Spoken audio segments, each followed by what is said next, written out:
அதாவது தேர்தல் முடிவுகள் இன்னும் ஒரு 3 அல்லது 4 நாள்ல வந்துரும்.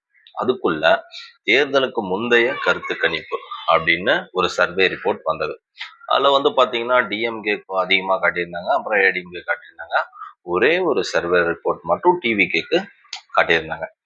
பட் தளபதி விஜயோட ஓட் பேங்க் என்னன்னு தெரிஞ்சுக்கணும். ஏன்னா அந்த சர்வேவை பார்த்துட்டு நிறைய பேர் இப்பவே என்ஜாய் பண்ணிட்டு இருக்காங்க, நம்ம ஜெயிச்சிட்டோம் அப்படின்ட்டு.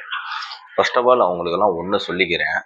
உங்களோட முக்கியமான தொகுதி, அதாவது எம்எல்ஏ எம்பி இருந்த தொகுதியிலேயே டிவிகே ஜெயிக்கிறது சாதாரண விஷயம் இல்லை. எங்களுக்கு அரசியல் தெரியாதுன்னு சொல்லிட்டு நீங்க அரசியல் தெரியாம பண்ணிட்டு இருக்கீங்க. அதுதான் வருத்தமா இருக்கு.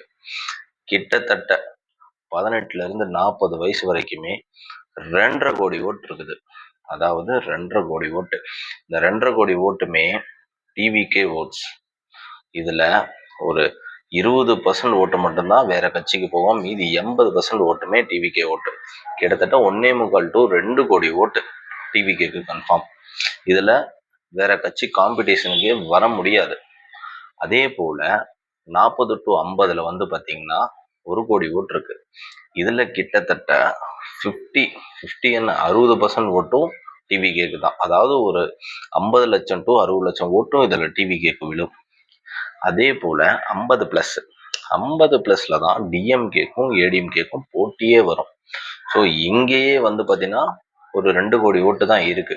இந்த 2 கோடி ஓட்டுல வந்து யாரை லீட் ஆகி அதுக்கப்புறம் தான் வந்து டிவிகேவோட ஓட்டுக்கிட்ட வர முடியும். ஸோ அப்படி இருக்கும்போது நாங்க ஆல்ரெடி 40% to 50% ஓட்டை வாங்கி வின் பண்ணிட்டோம். சரிங்களா? இதுதான் ரியாலிட்டி. ஆனா நீங்க வெறும் 50+ ஓட்டை மட்டும் வச்சுக்கிட்டு ஆட்சி ஆளுவோங்கிறது மிகப்பெரிய கனவா இருக்கு. ஸோ ஃபர்ஸ்ட் ஆஃப் ஆல் உங்களோட பெரிய பெரிய தொகுதியை நீங்க காப்பாத்திக்கோங்க. டிவிகே ஓட்ஸ் வேற. ஏன்னா நீங்களே உங்களுக்கே தெரியும், நிறைய பேரும் சொல்றீங்க, அதாவது அந்த அதிமுக சொன்னவங்களே சொல்றீங்க டிவிகே வந்து நிறைய ஓட்டு வாங்கியிருக்குது, யங்ஸ்டர்ஸ் ஓட்டுலாம் வாங்கியிருக்கு, பெண்கள் ஓட்டுலாம் வாங்கியிருக்கு அப்படின்ட்டு. ஸோ அப்புறம் நீங்களே கால்குலேட் பண்ணிக்கோங்க. அதே போல டிவிகே மெம்பர்ஸ்க்கு ஒரு முக்கிய தகவல் என்னன்னா, நம்ம போட்டியாளர்களுக்கு ஒரு டஃப் காம்படிஷன்ல தான் போகும். கிட்டத்தட்ட முன்ன பின்ன தான் போகும். அதனால கொஞ்சம் கேர்ஃபுல்லா நீங்க வந்து ஓட் கவுண்டிங் அப்ப இருங்க. கொஞ்சம் நீங்க கேர்லெஸ்ஸா இருந்தீங்கன்னாலும் அது அவங்களுக்கு ஃபேவரா பண்ணிடுவாங்க. ஸோ அதனால கேர்ஃபுல்லா இருங்க. வெற்றி நமதே.